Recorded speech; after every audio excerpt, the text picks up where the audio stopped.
want you to join me in one of my favorite chants, okay? So repeat after me. Power! Power! Power! Power! Transformation! Transformation!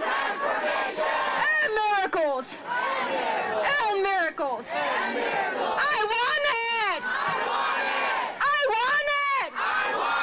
I need it! I got to have it! Right here! Right here! Right now! Right now! Undocumented! Sin papeles! Sin papeles!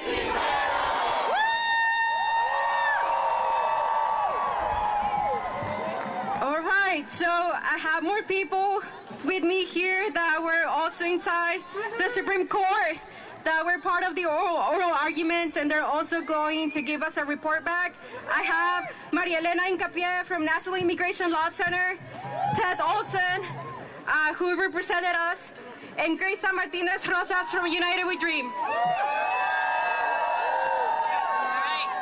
Buenas tardes! My name is Maria Elena Hincapié. I am the director of the National Immigration Law Center, and we are deeply honored to represent so many of the plaintiffs who filed the Batalla Vidal versus Trump within 3 hours. Within 3 hours of the cowardly announcement that Attorney General Sessions made on that September 5th, Martín, Eliana, Antonio, Carolina, Carlos, and so many other people said, we are here, we're not going anywhere, home is here, and we're suing Trump for his cowardly actions. Today, we are here at the Supreme Court today because of every single one of you. You fought for DACA. Because you fought for DACA, you are the embodiment of we the people. You are the embodiment of what it means to fight for democracy. You are America. You are here. Home is here, and you're not going anywhere because we are committed to fighting for you every single day for you and your families. You belong here. This is your home. This building behind us that says equal justice under law means you deserve equal justice under law. We knew when we fought beside you and persuaded President Obama to exercise his constitutional executive authority just the same way previous administrations, Republican and Democrats, all the way to President Eisenhower had done. We knew that we were on the right side of the law, on the right side of justice, and on the right side of history. And today, we continue to be in so. And we were in the Supreme Court today. We were with many of you, including Eliana, one of our plaintiffs, who marched 230 miles, and our brothers and sisters in Nakasek, who led us on that march. Gracias, Nakasek! And Make the Road New York, one of our plaintiffs and co-counsels as well, and all of the members. It is because of you that we are here, and regardless of how the Supreme Court rules, although I am confident, we know that we're on the right side of the law, we know that we're on the right side of history, we're confident that the court will rule in our favor. But even if they do not, I know that your dignity, your humanity is so much more than a piece of paper or a work permit. You belong here. Este es su hogar. Ustedes no van para ningún lado porque nosotros vamos a seguir luchando por cada uno de ustedes y sus familias. Esta es su casa. This is your Supreme Court. This is your Supreme Court. This is your Supreme Court. This is your government. You embody we the people, and we are so grateful and honored to walk beside you on this journey to justice. We will prevail. Justice will prevail. Home is here. Home is here. Home is here. Home is here. Home is here. Home is here. Home is here. I want to introduce you to Ted Olson, one of the great country who argued today before the Supreme Court to argue for all of you in legal terms. Basically, he said, home is here, you belong here as well, but Ted will share his thoughts, his reflections on the argument and what we expect next. Ted. Thank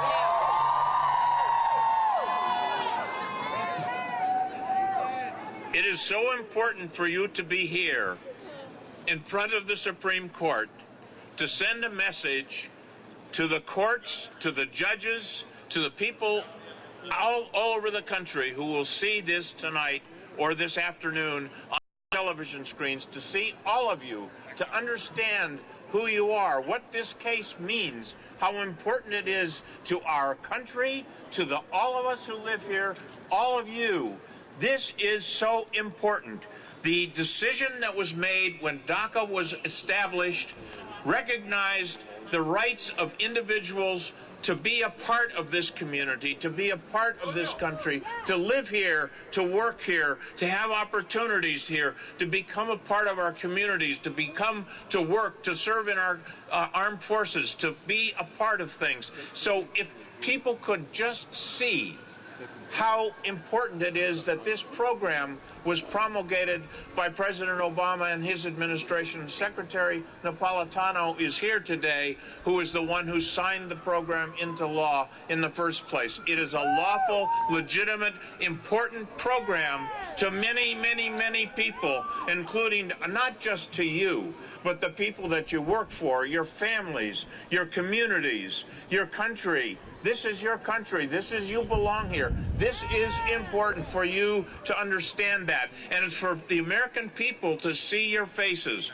to see who you are, to see what you mean to all of the people around you and to the rest of the people in this country. I am very, very honored to be the lawyer, one of the lawyers who stood up today, also included the state of California.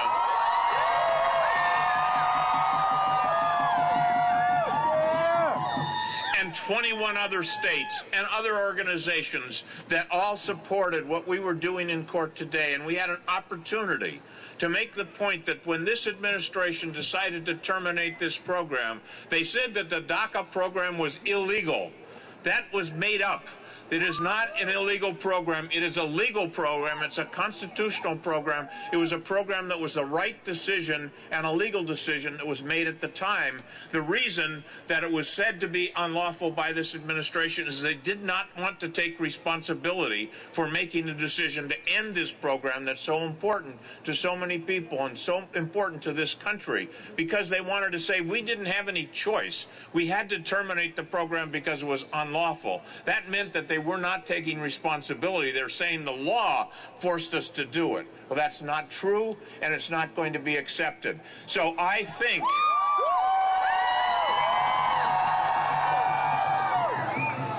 the justices were listening very carefully to the arguments that we were making.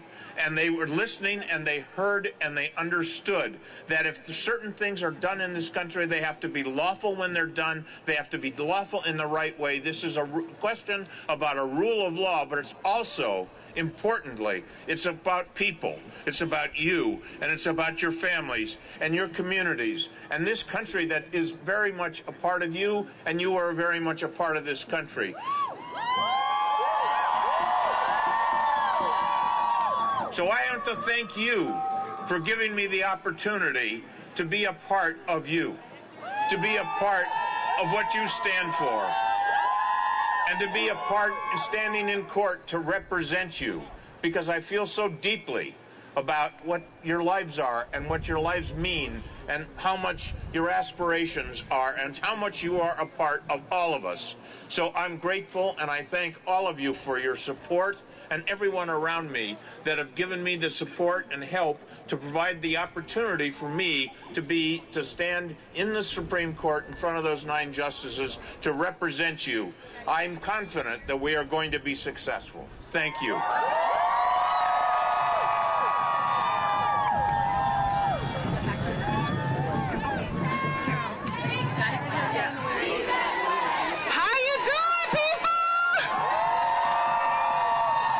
Are y'all cold? Yeah, I'm cold too. I'm gonna keep it short.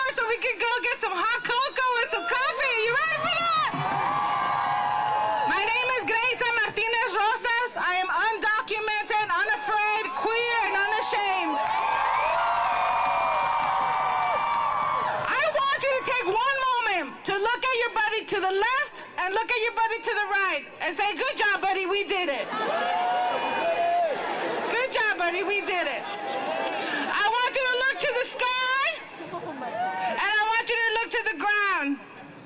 And I want you to be really clear that you have every right to stand on this ground right now. In a moment where Donald Trump would have us be scared and in the closet, in the moment where he has his deportation force in every street, you chose and we chose to show our faces today. And brothers and sisters and brothers, that's the courage that delivered the victory of DACA. That's right. That's the courage that ensures that our moms and our dads get up every single day to go to work. It's the same courage that lives inside of each of you. It's the same courage that allows us to stand in this courthouse to say, we are here to stay. Right? Now, sisters and brothers, I will have to tell you that I'm leaving very optimistic from the oral arguments. It was an honor to be in that place. But one thing to remember is that there's another case that came after us. And we got to sit side by side by a mother whose son was killed by CBP. And we are reminded that the threat is not only to DACA, but the threat is to these deportation agents. These officers of the law that carry guns into our homes every single day. The threat is the lives on black people in every street corner in this country. The threat is to our trans brothers and sisters that just want to walk in the street. But sisters and brothers, let me tell you about the hope. The hope and the joy leaves in each and every one of us when we wake up every day, when you woke up at 3 a.m. this morning to show up here today. Right. And sisters and brothers, no matter what happens in the Supreme Court, I know that this same courage is the one that's going to propel us to get to the next fight. And it's the same courage that we're going to use when we go to our mayors and our state legislators to demand protection for immigrants and people of color. We will not tell anyone, we will not allow anyone to say that we have to be quiet, to keep our ass small, to think about the political landscape and not ask for too much, to allow politicians to push you out of the way so that you don't speak your voice. Are we going to let that happen? Hell no, we're not going to let that happen. Sisters and brothers, we have come too far. We will not turn around. We will flood the streets with justice because we are freedom bound. Those are the words of a black poet, June Jordan, and they ring true today.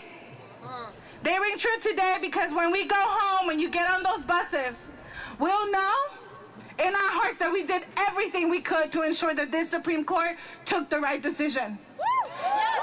We will know that we did everything possible to stand up for our ancestors and the people that we love.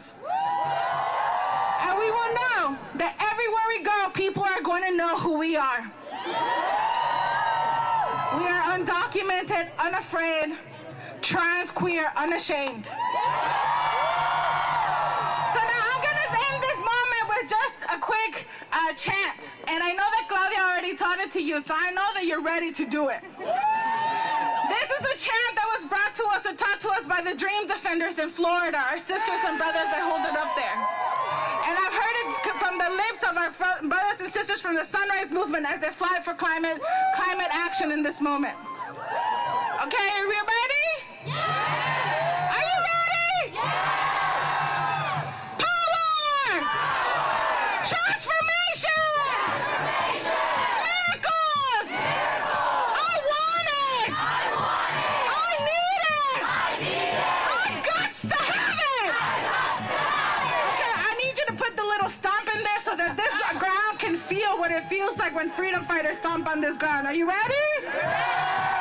Okay, take a deep breath in. Out.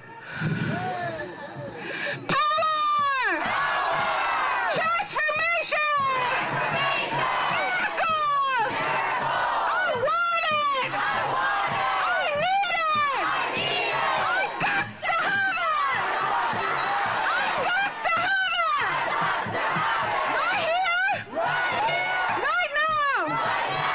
Hermanos y hermanas, no tenemos tenemos miedo. No nos vamos a rendir. Y en este momento hay una madre que su hijo ha muerto en las manos de CBP. Y en este momento la patrulla fronteriza. Y en este momento les pido que extiendan sus manos a esa corte. There's a mother in there fighting for the life and the dignity of her son that was killed by CBP. And I ask you to extend your energy and your love to that mother. And thank her for showing up just like you did today. And tell her that we're not going to forget about her. Repeat after me. We see you. We see you. We love you. We love you. La vemos. La vemos. La queremos. La queremos. Muchas gracias. No nos vamos a rendir porque sí se puede.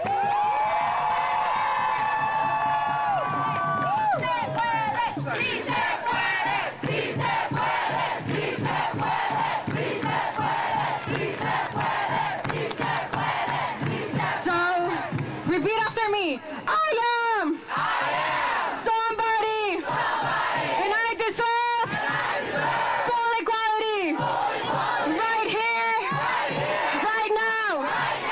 Immigrant communities are somebody, and they deserve equality, justice, dignity, right here, right now. Our mothers are somebody, and they deserve dignity, respect, justice, right here, right now. All right, everyone, we're coming to an end. But before we do that, I want to introduce Dorian Warren to the stage.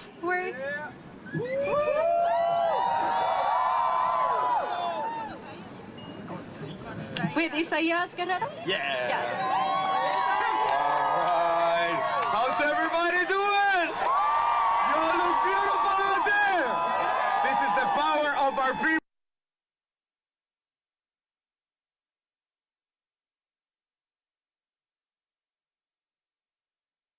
Every single day to wake up, to go work, and to continue spreading justice and freedom and love everywhere we go. And that's justice and that's freedom, and we undocumented people create it every day. ¿Sí o no? All right.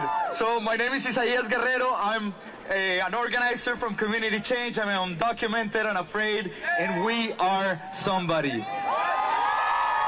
I am so proud to have learned about resistance from so many of you. Somebody that I have worked with personally, and somebody that have just sacrificed everything to be here. Also, I've learned it from our parents who had the audacity of imagining a better future for us. There's been thousands of moments where this movement has been built. Remember people that marched from Miami to DC, protesting in New Orleans to protect our parents, how we fasted for days, participated in civil disobediences, and occupied the halls of Congress. And that's how we won DACA, right? Because as Esther said, when we organize, we win. When we organize, we win. When we organize, we win.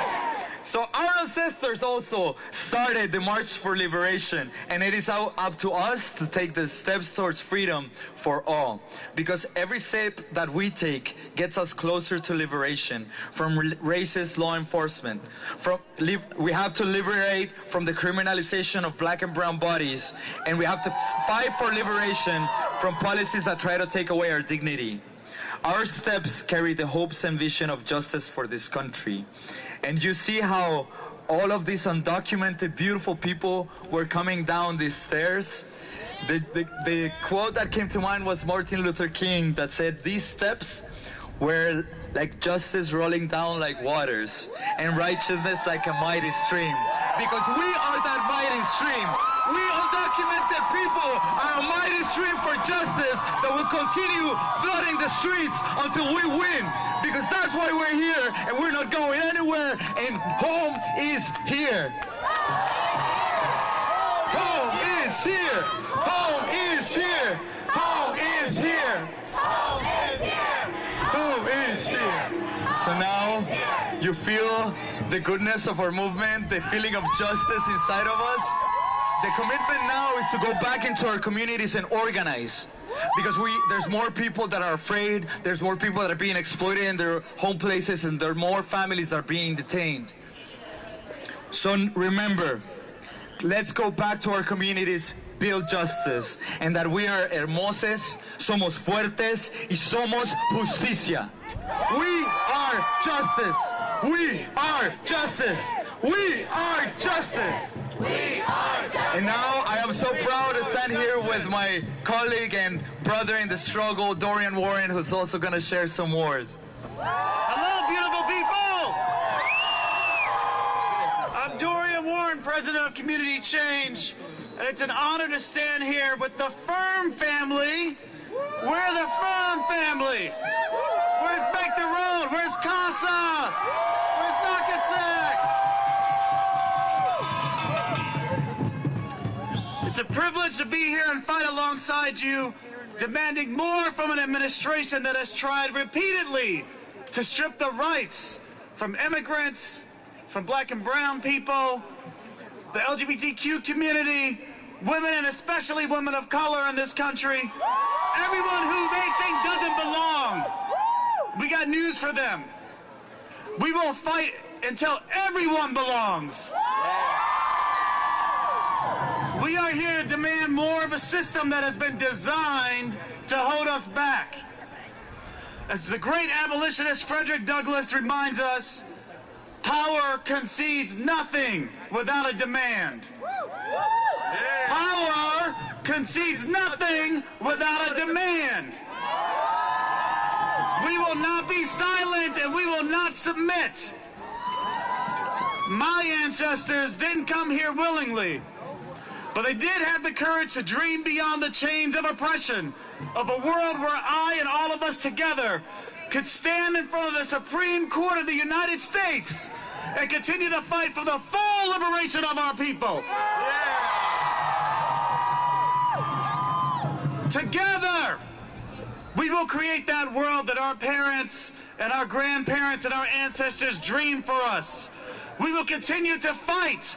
We will continue the fight until the struggle for full personhood and belonging, and yes, citizenship for all, is won in this country. We will continue to fight until each of us can live our lives the way we dream. Home is here. Home is here. Home is here. Home is here. Home is here. We are beautiful. We are strong, and we are justice.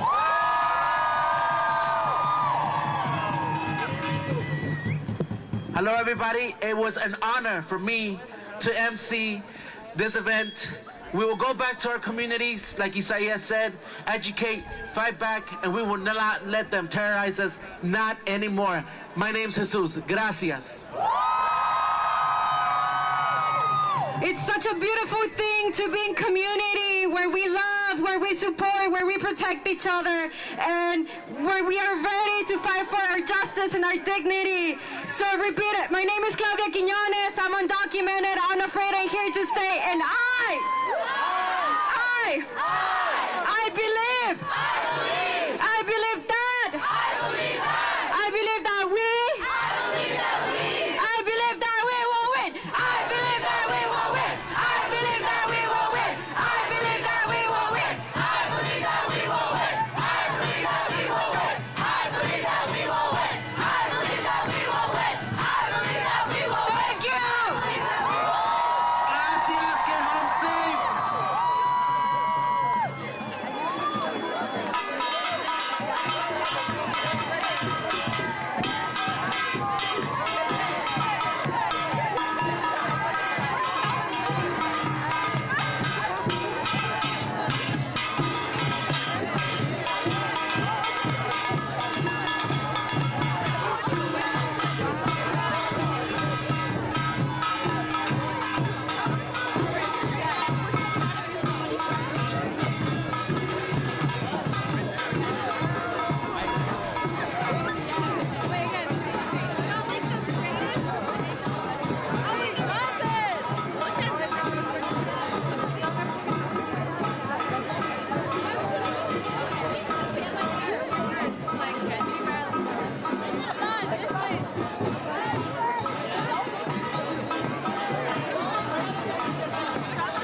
So tell me, what you're all here? Sorry, what?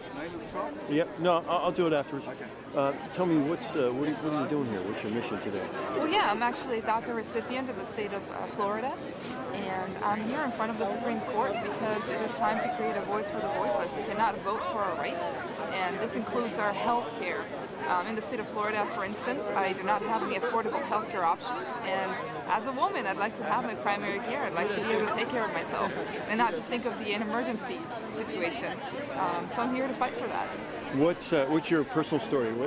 Right. How old were you when you came here? And I was 8 years old when I moved into the United States. My family decided to leave Colombia because we lost family members in the 90s due to Pablo Escobar and the narcotic situation. We did have our visas. We did fly over with Delta. We did everything as possible to become residents through sponsorship. But because of 9/11, the economy went down. The company that was sponsoring my father closed. And so our visas expired and our lawyers left with our money. What are your plans? Let's say everything works out perfectly. What will you be doing as an American citizen?